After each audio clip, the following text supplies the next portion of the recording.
Hello students, welcome to Educate. Today we will be commencing with the third part of the fourth chapter of your class 11th NCERT history जिसका नाम था The Three Orders.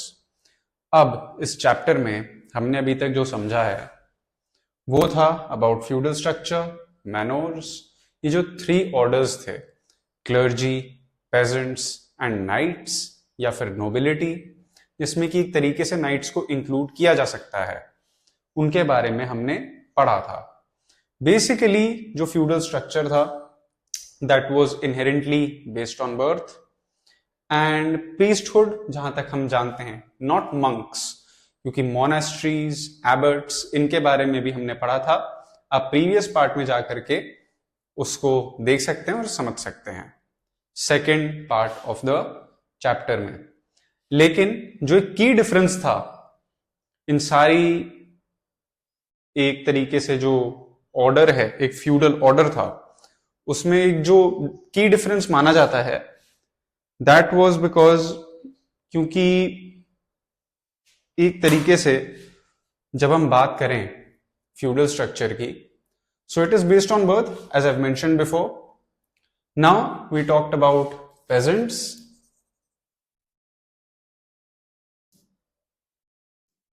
And serfs. यहां पे फिर आ जाता है nobility, nobility में नाइट्स. नाइट्स के बारे में जाना था, नाइटहुड के बारे में पढ़ा था. Then we looked at priests, clerics, जो कि लॉज पास करते थे, वैटिकन की पावर बहुत ज्यादा थी, और monks, monasteries, Abbots, self sufficient जगहें थी, उनको इधर उधर जाने की जरूरत नहीं थी किसी भी चीज के लिए. दे वंट अलाउड टू कम्युनिकेट. जो रूल्स थे मंक्स के लिए वो भी हमने देखे थे कि उनको कम से कम बोलना होता था, अपने रिक्वायरमेंट के अकॉर्डिंग ही वो चीजें यूज कर सकते थे. Nothing extra could be used by the monks. Now moving on, we look at England. In general हमने यूरोप की बात करी थी, अब हम इंग्लैंड के बारे में जानेंगे. Feudalism developed in England from the 11th century. 11th century से बढ़ना शुरू हो चुका था. The Angles and the Saxons from central Europe had settled in England in the 6th century. The country's name England is a variant of angel land. ये meaning है. England जो word है जो हम पढ़ते हैं उसका मीनिंग है एंजल लैंड. किसने इसको सबसे पहले बसाया था? वो थे angles and Saxons. Angle land एक ट्राइब था, उन्होंने बसाया था. सेंट्रल यूरोप के थे ये, वो सेटल हुए थे, उन्होंने इसको डेवलप किया and basically they made England what it is today. तो एंगल लैंड, इंग्लैंड यहां से आया. In the 11th century, William the Duke of Normandy cross the English channel with an army and defeated the Saxon king of England. So 11th century में William the Duke of Normandy cross the English channel with an army, और उन्होंने Saxon king जो था England का उसे हरा दिया था. From this time France and England were often at war because of disputes over territory and trade. So the Saxon king lost, और इस वजह से जो फ्रेंच थे उनका बहुत ज्यादा डिस्प्यूट स्टार्ट हो चुका था with the English. Okay, the present queen of, present तो क्या, अब तो पास्ट क्वीन क्योंकि शी इज नो मोर, वो डिसेंडेंट है विलियम वन की. ऑलराइट, सो द एंगल्स, क्योंकि सैक्सन्स जो थे वो हार चुके थे and therefore angle land. William one had the land mapped and distributed it in sections to 180 Norman nobles who had migrated with him. The lords became the chief tenants of the king and were expected to give him military help. They were obliged to supply a certain number of knights to the king. They soon began to give some of their own lands to knights who would serve them just as they in turn served the king. They could not, however, use their knights for private warfare, which was forbidden in England. Anglo-Saxon peasants became tenants of various levels of landowners. Okay, अब हम बात करते हैं उस time पे जो structure था वो कैसा था. एक तरीके से अगर हम ये समझने की कोशिश करें तो जो विलियम वन था वो अपने साथ 180 जो नॉर्मन लॉयलिस्ट थे उसके साथ में, जो उसके साथ माइग्रेट हुए थे, उन लोगों को लैंड दिया काफी सारा. एंड बेसिकली वो लैंड फ्री नहीं था, ग्रांटेड नहीं था, उनको इन टर्न टैक्स पे करना होता था, उसके लिए पैसे देने होते थे. And they were tenants to the king. At the same time they were obliged to supply, उनको कुछ ना कुछ एक सर्टन अमाउंट ऑफ मिलिट्री यानी कि कुछ ना कुछ सोल्जर्स देने होते थे लड़ने के लिए. जो ये नोबल्स थे, लॉर्ड्स थे, अपने लिए एक पर्सनल आर्मी खड़ी करके लोकल वॉरफेयर नहीं कर सकते थे. एट द सेम टाइम जो they could not have used there for private warfare, which was forbidden in England. And जो एंग्लो सैक्सन पेजेंट्स थे वो अलग अलग लेवल के टेनेंट्स बने लैंड होल्डर्स के. ऑल राइट, तो king, chief land owner and other जो उसके एक तरीके से बाकी सब टेनेंट्स हैं. Highest level of tenant lord था. लॉर्ड के अंडर नाइट आते हैं. नाइट कभी कभी देना पड़ता था उसे as token of respect to the king, ताकि वो किंग यूज कर सके वॉर लड़ने के लिए. लैंड ओनर खुद के लिए यूज नहीं कर सकता था नाइट्स और अपने सोल्जर्स को, वो उन्हें रेज कर सकता था, but at the end of the day could not use them because it was forbidden in England. All right, factors affecting social and economic relations. Okay, while members of the first two orders saw the social structure as stable and unchanging, there were several processes which were transforming the system. Some of these, such as changes in the environment, were gradual and almost imperceptible. Others were more dramatic, like the changes in agricultural technology and land use. These in turn were shaped by and had an effect on the social and economic ties between the lords and the vassals. Let us examine the processes one by one. अब इस time पे Europe में धीरे धीरे changes आ रहे थे technology में, नए नए तरीकों से agricultural differences, basically changes in agricultural system was also coming. और ये चेंजेस, क्लाइमेटिक चेंज, और इस टाइम पे लगभग रफली during this time bubonic plague भी आया था, black death. So we have to look at that कि ये जो चेंजेस थे बहुत ज्यादा इनएविटेबल थे. So that is why we have to also consider that whether और not the upper strata of the system, जो कि क्लर्जी और नोबल्स थे, वेदर दे लाइक्ड इट और not, changes became inevitable. Change तो होना ही था. और कैसे इकोनॉमिकली और सोशली इन चेंजेस ने यूरोप को या फिर स्पेसिफिकली इंग्लैंड को इफेक्ट किया, उसके बारे में हम जानेंगे. The environment. From the 5th to the 10th centuries, most of Europe was covered with vast forests. Thus, the land available for agriculture was limited. Also, peasants dissatisfied with their conditions could flee from oppression and take refuge in the forest. Europe was undergoing an intensely cold climatic spell in this period. This led to severe and prolonged winters, a shortened growing season for crops and reduced yields from agriculture. So इस time पे एक बहुत ज्यादा climatic change आ रहा था, सर्दियां आने लगी थी. जरूरी नहीं था कि कोई पेजेंट अगर बहुत ज्यादा उसके ऊपर प्रेशर हो रहा है कि उसे टैक्स देना है. सो उस टाइम पे फॉरेस्ट एरिया बहुत ज्यादा था, जिसकी वजह से कुछ पेजेंट्स जो टैक्स नहीं देना चाहते थे, जो बहुत ज्यादा ऑप्रेस्ड थे, वो फॉरेस्ट में भाग करके शेल्टर सीक कर लेते थे. और साथ में उस टाइम पे बहुत ज्यादा एक ठंडी का मौसम है, जिसकी वजह से फसलों पे या फिर जो एग्रीकल्चरल एक्टिविटीज है उस पे हॉल्ट लगा और काफी ज्यादा मुश्किलें आई थी. From the 11th century, Europe entered a warm phase. Average temperatures increased, which had a profound effect on agriculture. peasants now had a longer growing season and the soil, now less subjected to frost, could be more easily plowed. Environmental historians have noted that there was a significant receding of the forest line in many parts of Europe. This made expansion of the area under cultivation possible. Okay, so 11th century के बाद थोड़ा गर्मी का मौसम आने लग गया क्योंकि बहुत ज्यादा फॉरेस्ट एरिया साफ कर दिया था, पेजेंट्स ना भाग पाए या फिर और ज्यादा एग्रीकल्चरल लैंड के लिए for more profits, increasing population etcetera. तो इस वजह से इन्वायरमेंट पे असर पड़ा और जितनी ठंडी पहले थी 11th सेंचुरी में और ज्यादा गर्मी होनी स्टार्ट होगी। It became much warmer. This meant कि और ज्यादा क्रॉप्स ग्रो होंगे at longer growing season, less subjected to frost, और साथ में इसमें बहुत ज्यादा फॉरेस्ट्स कम होते जा रहे थे ओवरऑल तरीके से। Land use, initially agricultural technology was very primitive. The only mechanical aid available to vessels,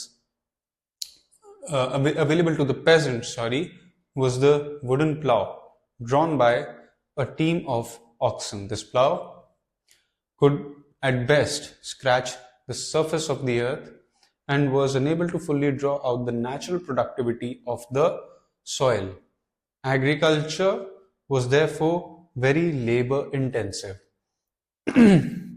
उस टाइम पे टेक्नोलॉजी उतनी अच्छी तो थी नहीं, we are talking about 10th century. So एक तरीके से बैलगाड़ी चलाते थे, जो प्लाव होता था बहुत ज्यादा हैवी होता था, कई सारे ऑक्सन, काफी सारी बैलें लगती थी उसको खींचने के लिए, और फिर भी जो सॉइल का अपर सरफेस है वो ही एक तरीके से निकाला जा सकता था। उसको अच्छे से नरिशमेंट मिले क्रॉप्स को, उसके लिए थोड़ा डीपर जाना पड़ता है, वो पॉसिबल नहीं था। So that is why it was very primitive. Fields were dug by hand, often once in 4 years, and enormous manual labor was required. बहुत ज्यादा मैनुअल लेबर लगता था और बहुत मेहनत लगती थी। Also, an ineffective method of crop rotation was in use. The land was divided in half. One field was planted in autumn in winter with winter wheat, while the other field was left fallow. Rye was planted on this piece of fallow land the next year, while the other half was put to fallow. With the system, the soil slowly deteriorated and famines were not uncommon. Chronic malnutrition alternated with devastating famines, and life was very difficult for the poor. Despite these hardships, the lords were anxious to maximize their incomes, since it was not possible to increase output from the land. The peasants were forced to bring under cultivation all the land in the manorial estate and spend more time doing this than they were legally bound to do. The peasants did not bow quietly to oppression. Since they could not protest openly, they resorted to passive resistance. They spent more time cultivating their own fields and kept much of the product of that labor for themselves. They also avoided performing unpaid extra services. They came into conflict with the lords over pasture and forest lands and saw these lands as resources to be used by the whole community, while the lords treated these as their own private property. Okay. तो 2-3 चीजें थी basically. पहली चीज ये कि उस time पे बहुत क्रॉप्स को कल्टीवेट करने का, क्रॉप्स ग्रो करने का एक बहुत ज्यादा इनएफिशिएंट मेथड था। वो ये था कि क्रॉप रोटेशन का। एक जगह पे विंटर क्रॉप ग्रो हो रहा है, साथ में ही समर्स का, और eight the same time fallow land था, एंड कभी कभी सारा ही फैलो लैंड में कन्वर्ट हो जाता था, जिसकी वजह से उस टाइम पे भुखमरी, फैमिन्स, डिजीजेस और मैल न्यूट्रिशन, बहुत दिक्कतें होती थी और पेजेंट्स के लिए बहुत मुश्किलें हो जाती थी। सो इस सब के बावजूद भी लॉर्ड्स को अपनी इनकम्स मैक्सिमाइज करनी थी, जिसकी वजह से बहुत ज्यादा सप्रेस करते थे और उनको फोर्सफुली ज्यादा काम करना पड़ता था पेजेंट्स को, but at the same time जो लीगली उनको काम करना चाहिए था या फिर एक मिनिमम रिक्वायर्ड अमाउंट था, उससे कहीं ज्यादा लॉर्ड्स काम करवाते थे अपने पेजेंट्स से. But we also have to see that peasants did not always follow the orders. It was like कि जैसे अगर हम देखें peasants ने सारी बातें तो मानी, हर चीज हुई थी, बट वो अपने लैंड पे ज्यादा टाइम स्पेंड करते थे. वो टेक्निकली डायरेक्टली मना नहीं कर सकते थे अपने लॉर्ड्स को, लेकिन वो कहीं कहीं तरीके ढूंढते थे जिससे कि वो अपना लैंड ज्यादा कल्टीवेट करे और कोई ना कोई एक्सक्यूज दे करके अपने लॉर्ड के एस्टेट को या फिर उसका जो फील्ड है उसे कल्टीवेट ना करें, उसे छोड़ दें. न्यू एग्रीकल्चरल टेक्नोलॉजी, अब नई टेक्नोलॉजी आने लग गई थी. Okay, by the 11th century there is evidence of several technological changes. काफी सारे टेक्नोलॉजिकल चेंजेस आए थे 11th century में. Instead of basic wooden ploughs, cultivators began using iron-piped plows and mold boats. These plows could dig much deeper, and the mold boats turned the topsoil properly.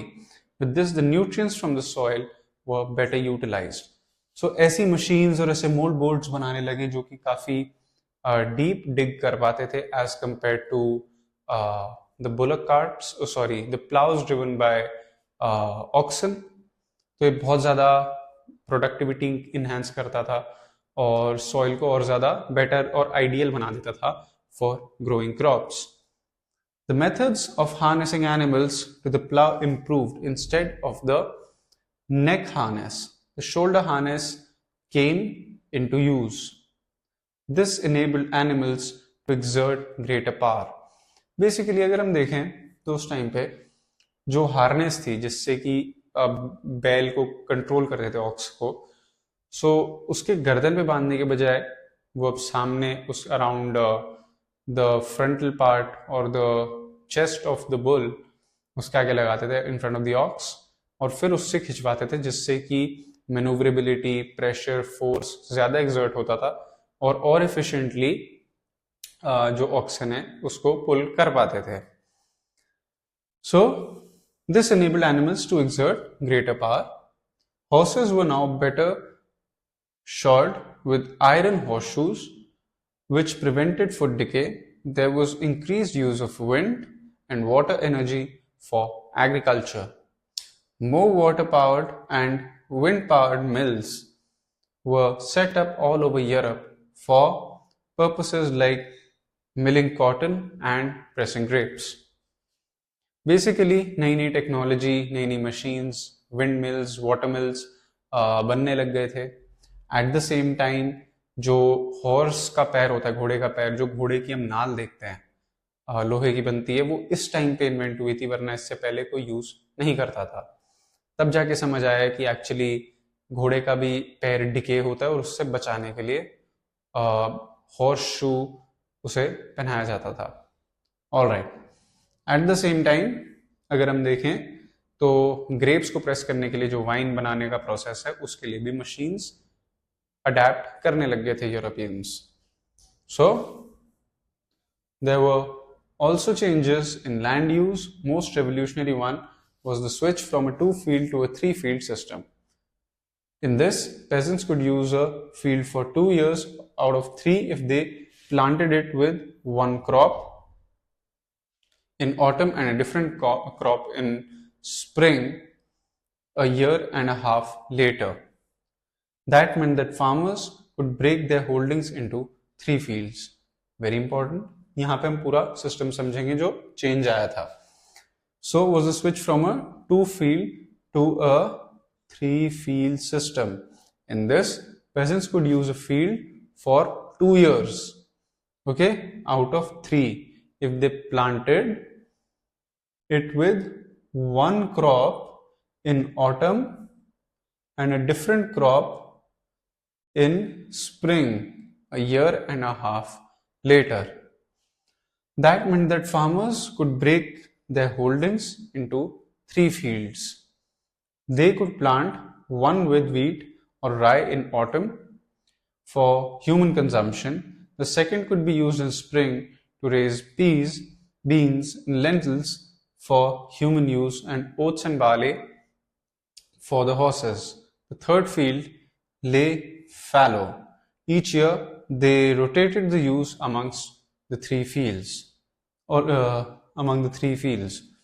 With these improvements, there was almost immediate increase in the amount of food production from each unit of land. So basically ये जो three field system है जिसमें कि अलग अलग fields में अलग अलग क्रॉप्स ग्रो करे जाते थे, ऑटम स्प्रिंग में अलग, एंड बेसिकली उसके बाद ईयर एंड हाफ लेटर नए क्रॉप्स उगाना, इससे प्रोडक्टिविटी बढ़ी और ज्यादा क्रॉप्स ग्रो होने लगे, mixed with the factors of agricultural technologies also coming up and new inventions being talked about. So,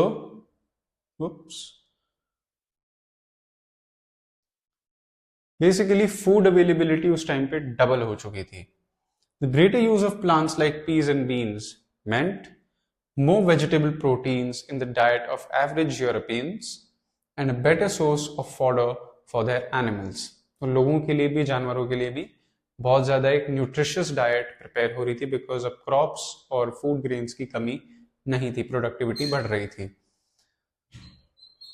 so for cultivators it meant better opportunities, they could now produce more food from less land. Important.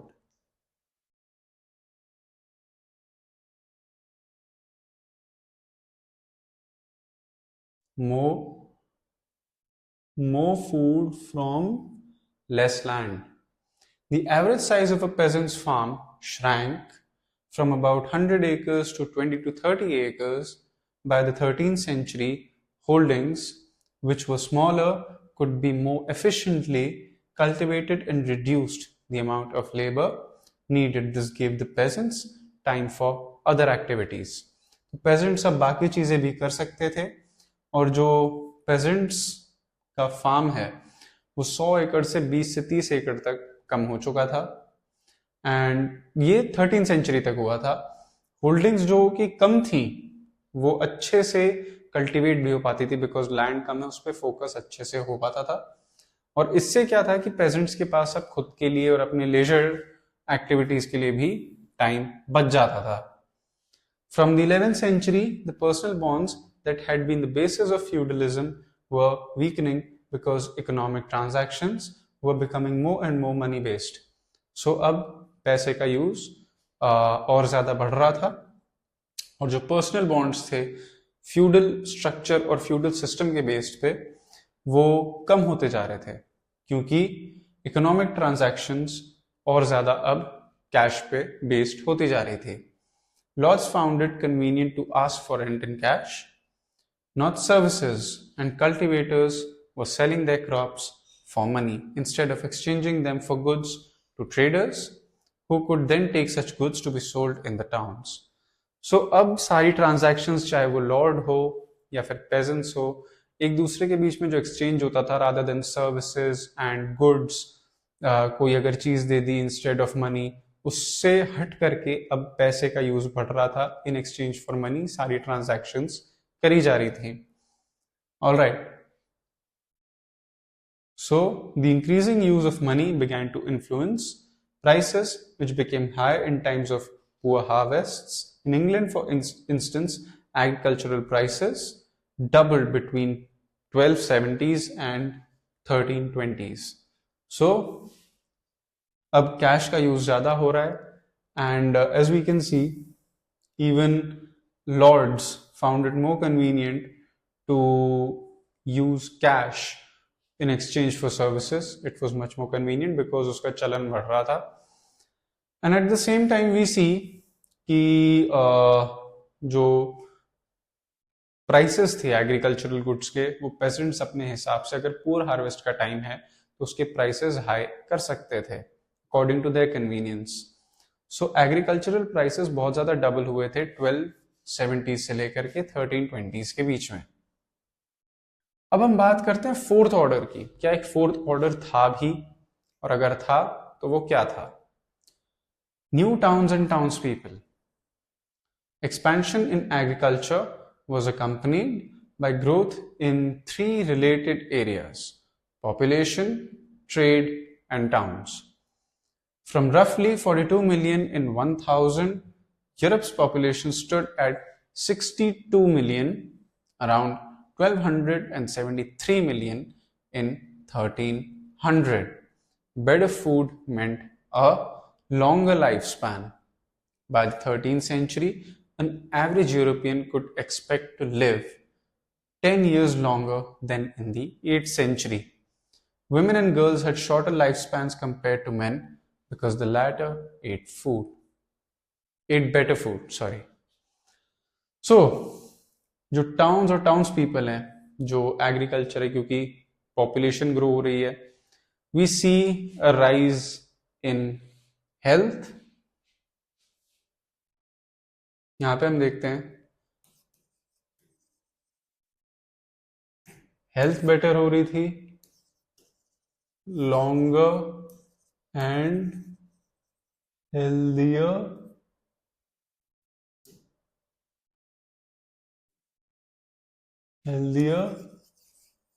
life due to better nutrition. Okay, better nutrition की वजह से अब उन्हें बहुत ज्यादा अब longer life जी पा रहे थे, except for women, because patriarchal society थी at the end of the day, even in Europe. And जो औरतों की लाइफ स्पैन थी वो थोड़ी कम थी. If we compare men's life span to the 8th century, 13th century में या फिर 12th सेंचुरी में लाइफ स्पैन 10 years प्लस हो चुका था, because of better nutrition, better food, abundance of food. पहले फूड की शॉर्टेजेस थी, फैमिन्स थी, ये सारी चीजें होती थी, अब वो प्रॉब्लम नहीं थी. So in towns, the towns of the towns of the Roman Empire had become deserted and ruined after its fall. But from the 11th century, as agriculture increased and became able to sustain high levels of population, towns began to grow again. Peasants who had surplus grain to sell needed to buy tools and cloth. This led to the growth of periodic fairs and small market centers, which gradually developed town-like features: a town square, a church, roads where merchants built shops and homes, an office where those who governed the town could meet. In other places, towns grew around large castles, bishops' estates, or large churches. In towns, instead of services, people paid a tax to the lords who owned the land on which the town stood.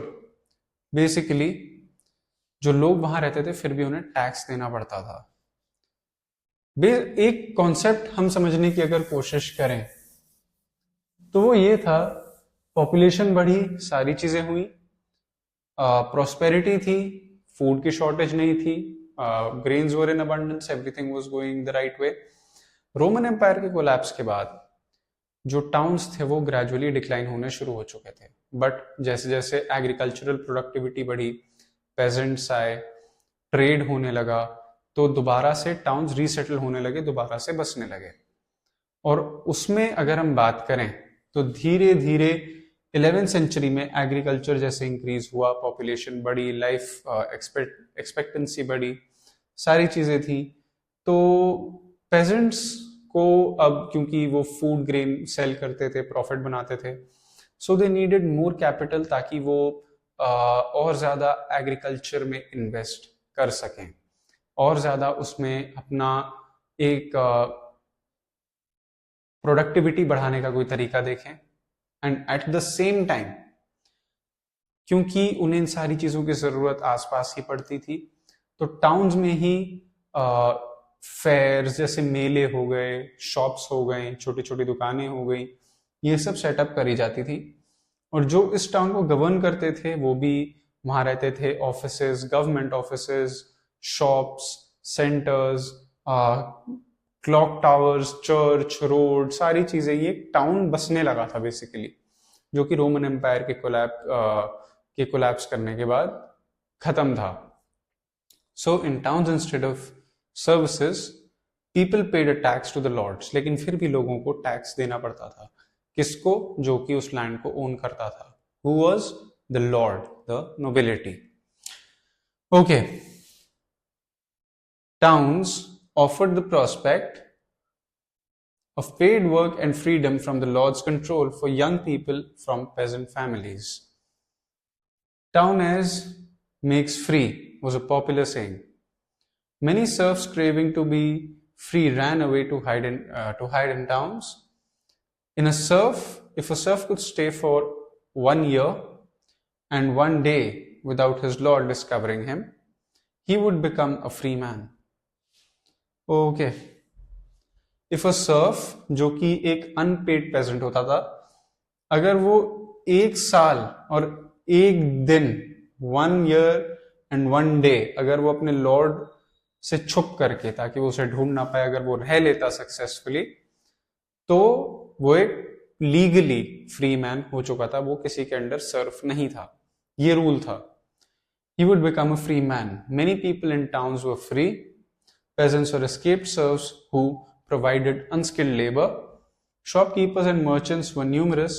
Later, there was a need for individuals with specialized skills, like bankers and lawyers.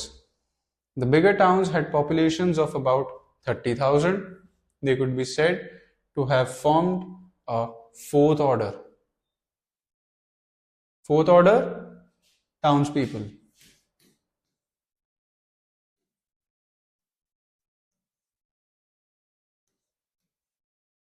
Oops.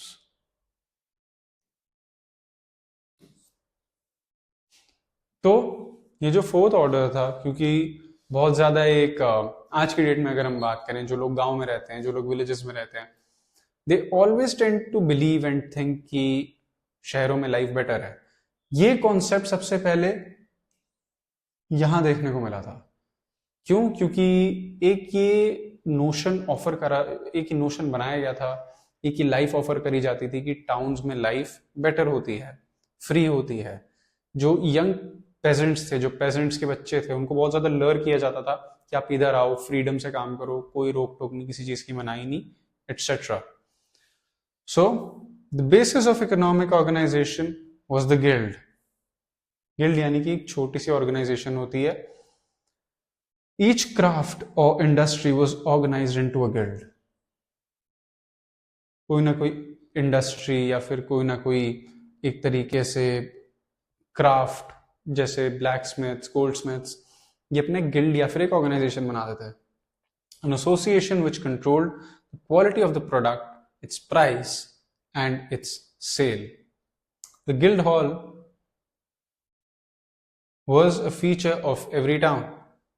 It was a building for ceremonial functions and where the heads of all the guilds met formally.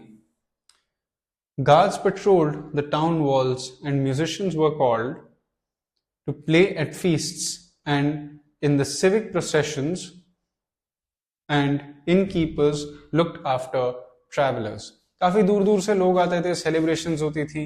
Guilds basically एक अगर कोई organisation है लोहारों की, सुनारों की, उनका purpose ये था कि जो वो अपना प्रोडक्ट बना रहे हैं मिल करके आपस में, कोई दूसरा ब्लैक स्मिथ है, तीसरा एक एरिया में जितने भी ब्लैक स्मिथ्स हैं वो इकट्ठे हो जाएंगे, अपनी एक ऑर्गेनाइजेशन फॉर्म करते थे और अपना प्रोडक्ट का जो प्राइस है, क्वालिटी है, सेल है, कैसे होगी, क्या होगी, उसको लेकर के डिस्कस करते थे फॉर्मली. अब अगर हम बात करें तो यहाँ पे गार्ड्स पेट्रोल करते थे, अलग अलग म्यूजिशियंस आते थे दूर दूर से, जो लोगों को एंटरटेन करते थे, जो वहां पे गेस्ट्स आते थे उनको एंटरटेन करते थे. साथ में सेरेमोनियल फंक्शंस थे और गार्ड्स काफी ज्यादा प्रोटेक्ट करके रखते थे ऐसी पब्लिक प्लेसेस को. एंड जो इनकीपर्स थे, जो दूर दूर से ट्रैवलर्स आते थे, उनका भी ध्यान रखा जाता था. Bye the 11th century By the 11th century, new trade routes with West Asia were developing. Scandinavian merchants were sailing south from the North Sea to exchange furs and hunting hawks for cloth. English traders came to sell tin. In France, by the 12th century, commerce and crafts began to grow. Earlier craftsmen used to travel from manor to manor. Now, they found it easier to settle in one place where goods could be produced and traded for food. As the number of towns grew and the towns continued and trade continued to expand, town merchants became rich and powerful and rivaled the power of the nobility. Very important. इतना पैसा हो चुका था merchants के पास कि अब nobility जो थी, जो लॉर्ड्स थे, जिनके पास एक लीगल अथॉरिटी थी फ्रॉम द किंग, उसको चैलेंज कर सकते थे, क्योंकि इतना बिजनेस हो रहा था। जो ट्रेडर्स थे, क्राफ्ट्समैन थे, उनको टाउन ज्यादा सूट करते थे एज कंपेयर टू पुराने वाला सिस्टम, क्योंकि कई क्राफ्ट्समैन को मैनर टू मैनर, जगह जगह जा करके, door to door, from house to house उसको सेल करना होता था अपने प्रोडक्ट्स को। कैथीड्रल टाउन्स, मतलब कि कैथीड्रल एक रिलीजियस प्लेस जहां पे कि क्रिश्चियंस इकट्ठे होते हैं for prayer. Okay, one of the ways that rich merchants spent their money was by making donation to churches. From the 12th century, large churches called cathedrals were being built in France. बड़ा church होता था, उसे cathedral कहते थे, और काफी सारे बड़े मर्चेंट्स चर्चेस को पैसा डोनेट किया करते थे उसको बिल्ड करवाने के लिए, चर्चेस बनाने के लिए। These belonged to monasteries, but different groups of people contributed to their construction with their own labor, materials or money. Cathedrals were built of stone and it took many years to complete. As they were being built, the area around the cathedrals became more and more populated, and when they were completed, they became centers of pilgrimage. Thus, small towns developed around them. Cathedrals were designed so that priests' voice could be heard clearly within the hall where a large number of people gathered, and so that the singing by monks could sound beautiful and the chiming bells calling people to pray could be heard over a great distance. Stained glass was used for windows. During the day, the sunlight would make them radiant for people inside the cathedral, and after sunset, the light of candles would make them visible to people outside. The stained glass windows narrated the stories of the Bible through pictures which illiterate people could read. तो एक cathedral क्या होता था, usually monks और monasteries इनको own करते थे। Cathedral का एग्जांपल ये सैल्सबरी कैथीड्रल इंग्लैंड में, और एक कैथीड्रल बहुत बड़ा एक चर्च होता था, एक चर्च का बहुत बड़ा वर्जन होता था जिसमें कि स्टेन्ड ग्लास और बहुत ज्यादा ग्रैंड बनाते थे ताकि लार्ज नंबर ऑफ गैदरिंग को एक पोप एड्रेस कर सके। अलग अलग तरीके से इस पे लोग कंट्रीब्यूट करते थे इसको बनाने के लिए, चाहे वो पैसा हो या बाय लेबर हो या और किसी तरीके से भी। अधिकतर कैथीड्रल्स मंक्स या फिर मोनेस्ट्रीज के थे, लेकिन कुछ कुछ डिफरेंट भी थे। What we need to understand is, after it was built, एक बहुत इंपॉर्टेंट क्रिश्चियनिटी का सेंटर या फिर पिलग्रिमेज सेंटर बनता था। यहाँ पे बेल्स होती थी, स्टेन्ड विंडोज होती थी जो उसको बहुत ब्यूटीफुल और डिवाइन लगाता था, ऐसा शो करता था। मंक्स यहाँ पे काफी ऊंचे वॉल्यूम में गाना गाते थे जो कि बहुत ज्यादा मेलोडियस लगता था और बहुत ही एक डिवाइन टच देता था। बेल्स थी ताकि आसपास के लोगों को बुलाया जा सके for prayer. It was like a call for prayer. So an excerpt, because of the inadequacy which we often felt on feast days for the narrowness of the place, forced the women to run towards the altar upon the heads of the men with much anguish and noisy confusion. We decided to enlarge and amplify the noble church, और ज्यादा बड़ा करने की उसे कोशिश करी।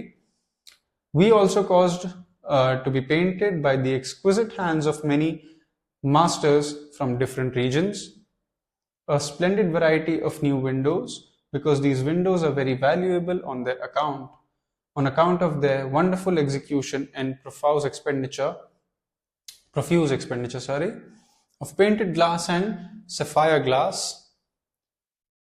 We appointed an official master craftsman for their protection, and also a goldsmith who would receive their allowances, namely coins from the altar and flour from the common storehouse of the brethren, and who would never neglect their duty to look after these works of art. उनको protect किया जाता था काफी ज्यादा, जो लोग इसके लिए काम करते थे, जो इसके लिए डोनेट करते थे, उनको भी बहुत ज्यादा एक तरीके से पर्क्स मिलते थे. The crisis of the 14th century. 14th century में क्राइसिस भी हुई थी. वो क्या थी? By the early 14th century, Europe's economic expansion slowed down. This was due to three factors. तीन factors की वजह से. In northern Europe, by the end of the 13th century, the warm summers of the previous 300 years had given way to bitterly cold summers. Seasons for growing crops were reduced by a month, and it became difficult to grow crops on higher ground. Storms and oceanic flooding destroyed many farmsteads, which resulted in less income in taxes for governments. The opportunities offered by favorable climatic conditions before the 13th century had led to large-scale reclamation of the land forests and pastures for agriculture, but intensive plowing had exhausted the soil despite the practice of the three-field rotation crops, because clearance was not accompanied by proper soil conservation. The shortage of pasturage reduced the number of cattle, population growth was outstripping resources, and the immediate result was famine. Severe famines hit Europe between 1315 and 1317, followed in the 1320s by massive cattle deaths. In addition, trade was hit by a severe shortage of metal money because of a shortfall in the output of silver mines in Austria and Serbia. This forced governments to reduce the silver content of the currency and to mix it with cheaper metals.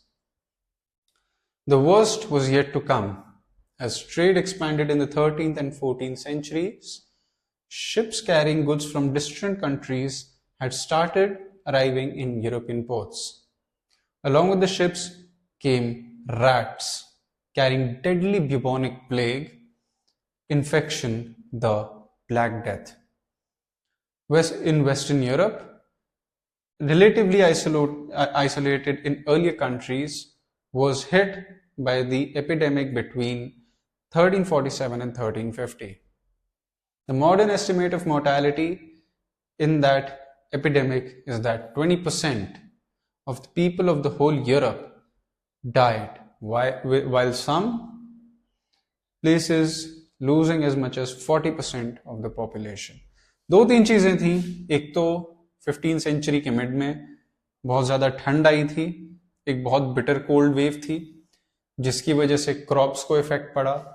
जो extensive वो digging कर रहे थे land को till करने में एक तरीके से, उससे भी बहुत ज्यादा प्रॉब्लम आने लगी, because they were digging very deep, which basically led the soil to have problems, और सॉइल में प्रॉब्लम्स आने लगी थी, दिक्कतें आने लगी थी, फूड की शॉर्टेज थी, तो कैटल और एनिमल्स को भी इफेक्ट हो रहा था. एट द सेम टाइम जो ईस्ट के साथ ट्रेड एस्टैब्लिश था, जिसके बारे में हम देख चुके हैं,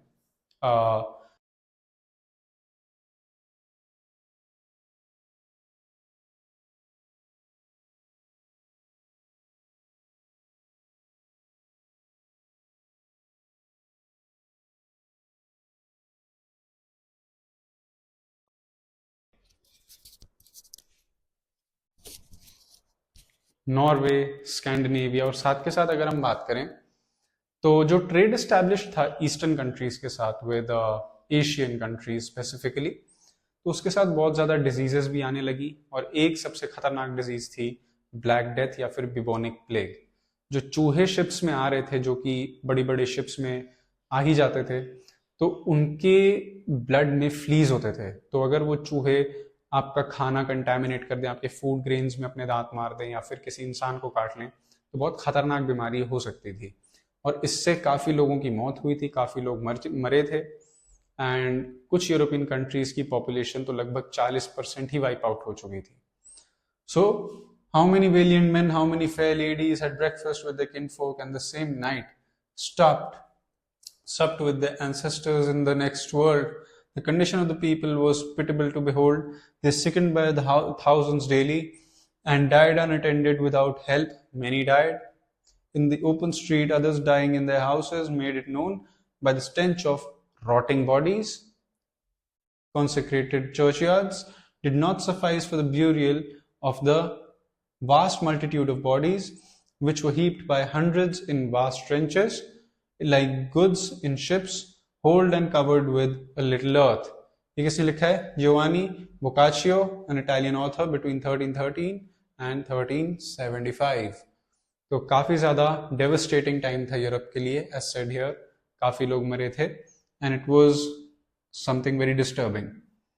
As the trade centers in the cities were the hardest hit, the second communities like monasteries and convents, when one individual contracted the plague, it was not long before everyone did. Contagious बीमारी थी, and in almost every case, none survived. Survival rate 0. The plague took its worst toll among infants, the young and the elderly. Just like COVID, जैसे corona virus China से आया था, ये भी China की ही पैदाइश थी. So it's just the history that's there. The plague took its worst toll among all these जो कि जिनका immune system weak होता है. There were other relatively minor episodes of plague in the 1360s and 1370s. The population of Europe, 73 million in 1300, stood reduced to 45 million in 1400. 100 साल में इतनी population कम हो गई थी. The catastrophe, combined with economic crisis, caused immense social dislocation. Depopulation resulted in a major shortage of labor. Labor कम होने लगे क्योंकि लोग मर रहे थे. Serious imbalances were created between agriculture and manufacture because there were not enough people to engage in both equally. Prices of agricultural goods dropped as there were fewer people to buy. Wage rates increased because the demand of labor, particularly agricultural labor, rose in England by as much as 250% in the 13th century, 250% in the aftermath of the Black Death. The surviving labor force could now demand twice their earlier wages. तो जो labour section था उनके लिए अच्छा time था because labour की demand ज़्यादा थी, स्पेसिफिकली एग्रीकल्चरल लेबर की, तो अपने हिसाब से अपना प्राइस रेस कर पा रहे थे. द इनकम, अब सोशल अनरेस्ट की हम बात करते हैं.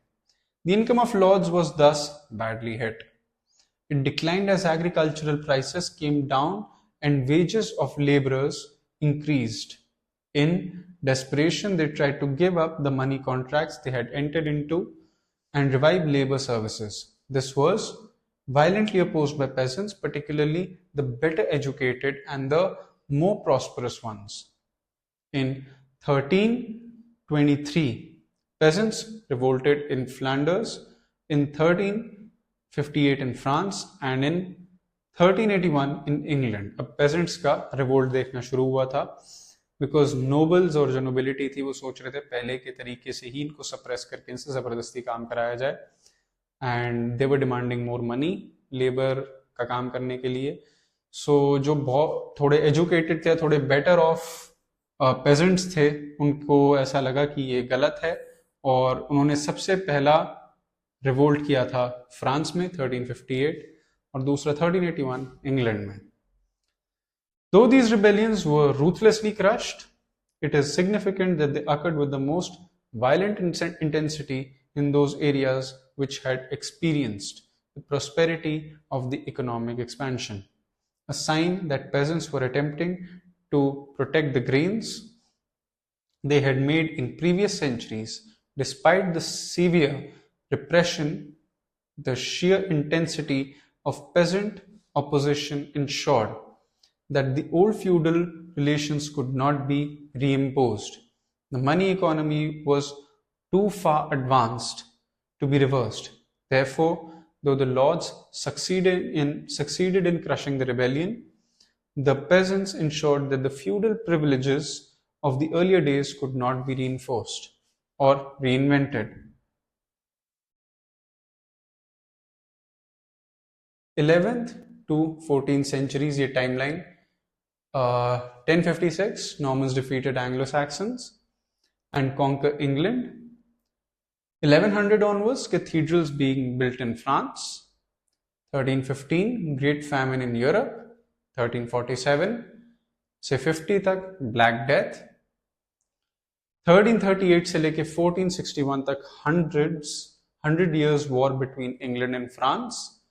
1381 peasant revolts. Okay, अब इसमें political changes क्या आए थे? Developments in the political sphere paralleled social processes. In the 15th and 16th centuries, European kings strengthened their military and financial powers. The powerful new states that created were as significant for Europe as the economic changes that were occurring. Historians have therefore called these changes, these kings, as the new monarchs.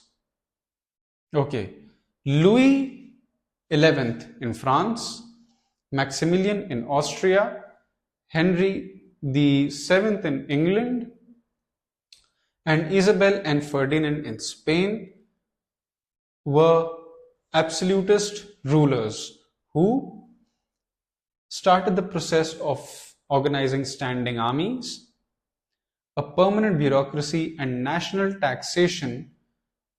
And in Spain and Portugal began to play a role in Europe's expansion overseas. अब colonization का time था, इतनी मुश्किलों के बाद, क्योंकि ये मुश्किलें सारी, जो tough time था अगर आप देखें, ये आया था आफ्टर बीच में एक बहुत ज्यादा डेवलपमेंट का फेज, बहुत ज्यादा प्रॉस्परस फेज.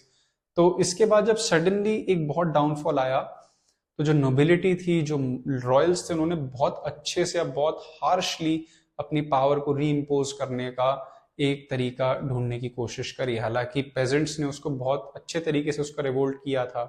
वो जो रिवोल्ट था पेजेंट्स का, जो 1381 में था, it was brutally crushed, but even then they ensured कि जो पुराने वाले लॉज हैं, जो पुराना स्ट्रक्चर है, वो दोबारा री इम्पोज ना हो पाए.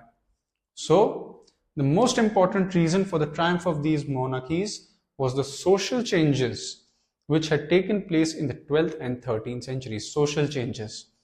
The dissolution of the feudal system of lordship and vassalage and the slow rate of economic growth had given the first opportunity to kings to increase their control over the powerful and not so powerful subjects. ये जो nobility थी, lords थे, इनको हटा करके kings और royals को अच्छे से अपना power establish करने की जरूरत थी. ये जो किंग्स के नाम है बहुत इंपॉर्टेंट है. Louis 11th, Maximilian, Henry VIII and Isabel and Ferdinand, absolutist rulers.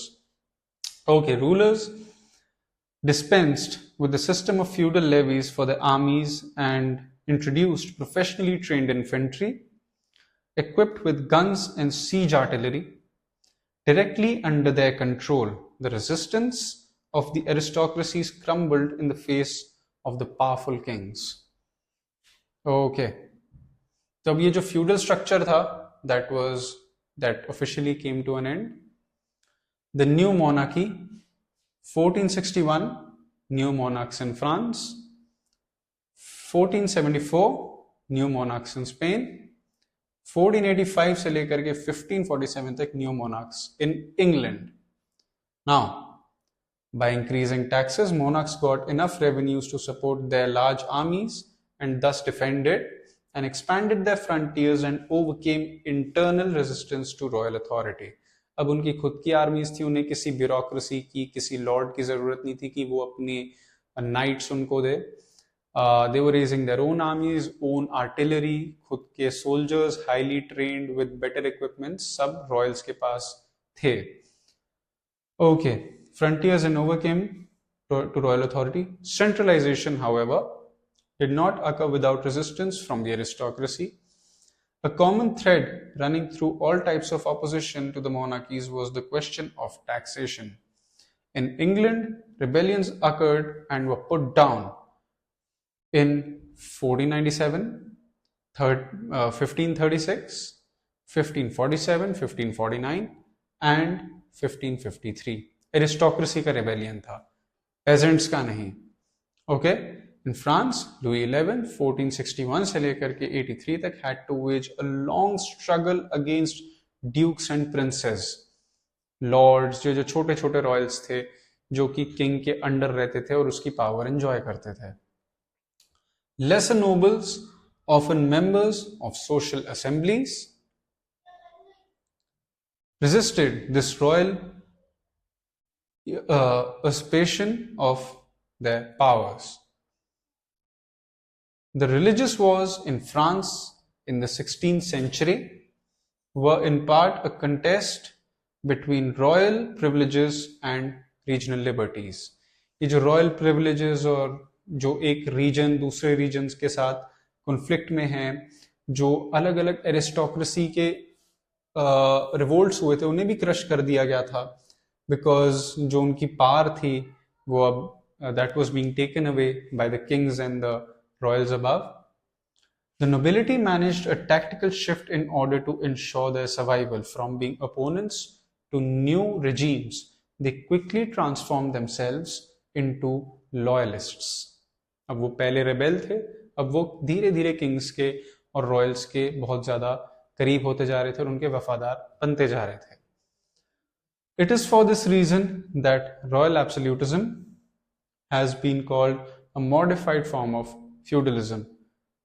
Okay, royal absolutism एक तरीके से नया फॉर्म ऑफ feudalism भी कंसिडर किया जा सकता है, because at the end of the day बेशक किंग नहीं है, but at the same time